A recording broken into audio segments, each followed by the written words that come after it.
everybody. It's Let's Talk Sex Tuesdays. Today we are talking about birth control after baby. So if you're anything like me, in your 20s, you kind of thought there was going to be this magical time after you had the babies that you wanted, or after you had babies, that you wouldn't have to think about birth control anymore. You wouldn't have to obsess over which method you were going to need to use, whether you went hormones or not. All of your birth control worries would just be gone. And then I remember coming to the realization that the only time that happens is after menopause, when your period is gone. And that even if you're done making babies for yourself, your fertility may still be there. So birth control choices continue even after babies arrive and baby making is done. So today I want to give you a little primer on birth control methods. Maybe it's been since high school since you even thought about this, or maybe you talk about it with your friends all the time and you're constantly comparing notes on the methods that you use. And I also want to share my top 3 recommends or choices, with the caveat that everyone's body is different, everyone's budget is different, and everyone's experience is different, and everyone's healthcare needs are different. So make sure that you are talking with a healthcare professional about the options that are going to work best for you.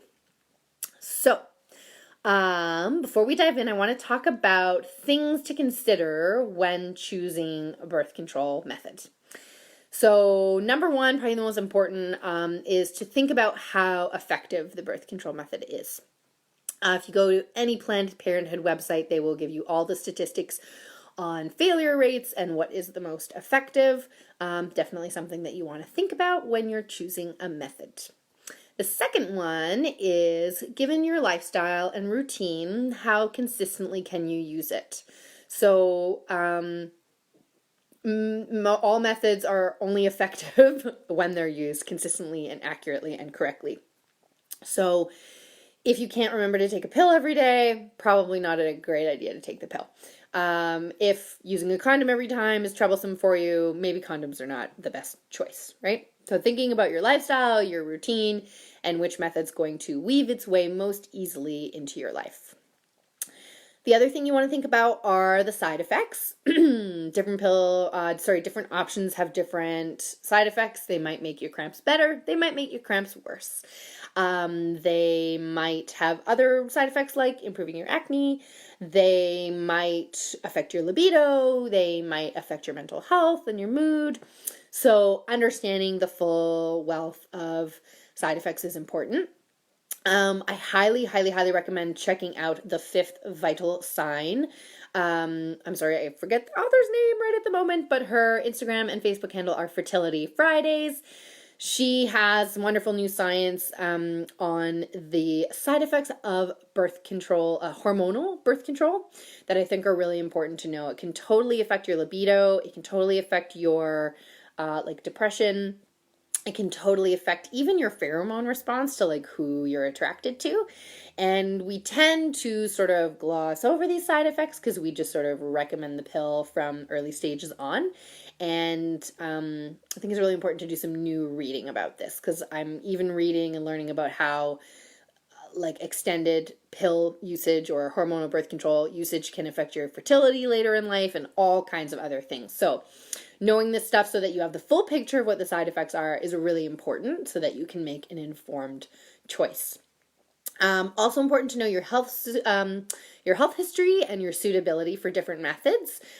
This is definitely why hormonal methods need to be prescribed by a doctor, because you need to talk to someone to make sure that it's going to work for your health profile.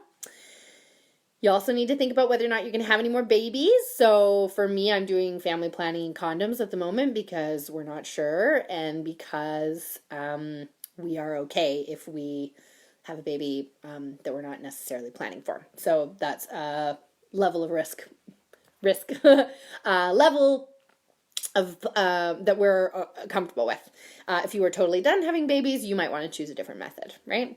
And the last considerations are definitely how much does it cost and how accessible it is. So some people really love sponges or spermicide or diaphragms, and those things are they're becoming a little bit more challenging to purchase. Like female condoms, for example, can be really hard to buy regularly, especially where I live.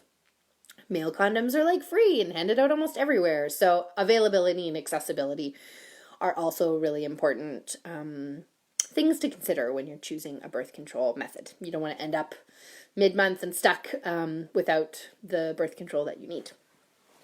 All right, so the next thing that I want to do is just give you a little primer on how birth control methods work. This is definitely something they probably covered in high school sex ed, but it's likely been a while for you. So let's do a little reminder on how birth control methods actually prevent pregnancy. So there are two kinds. I'd love for you to comment in the comments if you know what I'm talking about. There's two kinds or two ways that, and sorry, my connection's a little up and down today. The first one is called barrier methods. So barrier methods physically stop the sperm from coming into contact with the egg. They create a barrier between the sperm and the egg. They do this by preventing the sperm from entering the vagina. They do it by killing the sperm or by making the vagina sort of inhospitable to sperm. Most barrier methods you need to actually take every time or use every time you have sex or every time you have intercourse. So examples of barrier methods would be male condoms and female condoms, diaphragms or cervical caps, pulling out, spermicide, sponges, those kinds of methods. Vasectomy and tubal ligation would also be considered a barrier method. No sperm coming out of the body when we do a vasectomy. And we've created a full-on barrier in the fallopian tube so the egg can't come into contact with the sperm when we do a tubal ligation. The other method that's a barrier method that's kind of surprising is IUDs. Intrauterine devices are barrier methods. And most people go, what? But some of them are hormonal. And they are, but the hormones don't work the same way they do with the pill, the patch, with other hormonal methods. And the reason is because the hormones and the copper in the IUD actually serve to thicken the cervical mucus, creating a barrier between the sperm and the egg. So they thicken the cervical mucus so that the sperm cannot go through. They also make the uterine lining irritated so that the egg, if a fertilized egg happens, it can't implant on the wall. And they also make the vagina uterus less hospitable to sperm so that they die. So IUDs are actually barrier methods, not hormonal methods. Fun fact of the day. Hormonal methods are our other option. And instead of creating a physical barrier between sperm and egg, what they do is they create a block between your brain and your ovaries so that no signal gets sent to release an egg, right? So all of your eggs, all your ova are in your ovaries. And once a month, there's a little signal that goes from your brain to the ovaries that says, release the eggs or egg. So when you're on a hormonal birth control, the pill, the patch, the ring, any of those, you're basically preventing that communication. No egg is released. No sperm can meet an egg if there's no egg floating around in the fallopian tubes or in the uterus. So that's how hormonal methods work. They block the communication. No egg is released. Barrier methods prevent the sperm and the egg from coming into contact. So that's your basics. Like I said, if you go to any Planned Parenthood website, you can get all the details on effectiveness rates, how each of them work, what the side effects are, costs, availability, considerations. So these are all things to think about. And I just want to wrap by sharing my 3 favorite methods or my recommends. And if you're watching now, I'd love to hear if you're watching the replay, what kind of birth control methods have you tried? Have you been on the pill since high school? Have you run the gamut and done everything? What has your experience been? I would love to hear. I'm just going to pop over here, grab a glass of water. Sorry, the sun is moving on this bright lunch, and it's wiping me out a little bit. All right, so my top 3 birth control recommendations. Number 1, I skipped my rant off the top. Number 1, vasectomies for everyone. That's my number 1 recommendation. Why? Well, I don't know about you, but I've been pumping myself full of hormones and debating birth control methods since I was 16, 17, or 35. I'm kind of done doing that. I fainted on the table when they took my IUD out. My body just had a really weird reaction, even though I quite enjoyed having my IUD.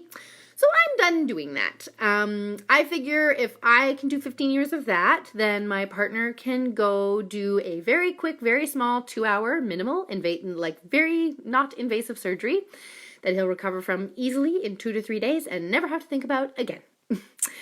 I know there can be a lot of resistance from men about this. I highly recommend a podcast episode called Alpha Dad Gets Snipped, where he kind of walks through the process and busts some myths. I'm very passionate about this just because the burden of decision-making around birth control is on the uterus owners for most of our lives, and a vasectomy is a really simple, easy tool to implement if you know you're done having babies. So we'll be doing that at my house when we're done having babies. We don't know when that is yet. So I think that vasectomies are amazing and should happen. Now, it's still a surgery. There's still health considerations to take into account. There's still a proper way to do it. There's still things to know, but I definitely think that this is my top choice if you've had your babies and you are done and ready to move on. It is your man's turn, lady, to take some responsibility for his fertility so that you can leave your body in its beautiful, natural state. My second favorite method is fertility awareness, or natural family planning, as it is called. Now, if you go on the websites and you look at the effectiveness numbers, they will say effectiveness is a little bit lower than most of these other methods that I talked about. And that's definitely because you have to use some other method during your fertile days or not have sex, which we're not always good at, especially since our libido can be high when we are ovulating. So our body's working against us in that respect, even though it's doing its job, right? But the reason I like this method so much is because it puts you back in touch with your vagina, with your body, and with your cycle. And if you've been following me for any period of time, you will know that this is what I preach, becoming BFFs with your body. And in fact, most other methods, especially hormonal methods, put you out of touch because they completely disrupt that natural cycle, right? So you don't have an actual period when you are on the pill. You just have, it's like a fake bleed. And it's just sort of, it's actually from like the Pope because they wanted people to like feel like it was kind of natural, but it's not actually a bleed because you didn't ovulate, so you're not menstruating. So your body's kind of messed up a little bit, and we're learning a lot more about the effects of this. Also, your period is kind of like a vital sign. It tells you a lot about your overall health and other stuff that's going on for you. The Period Repair Manual is a great book to check out, as well as The Fifth Vital Sign if you want to learn more about this, about how to tune into your period. So I like this method because it forces you to be in touch. You got to pay attention to your cervical discharge, your mucus, so like the discharge that's happening in your underwear. You want to be paying attention to your libido. You want to be paying attention to your moods.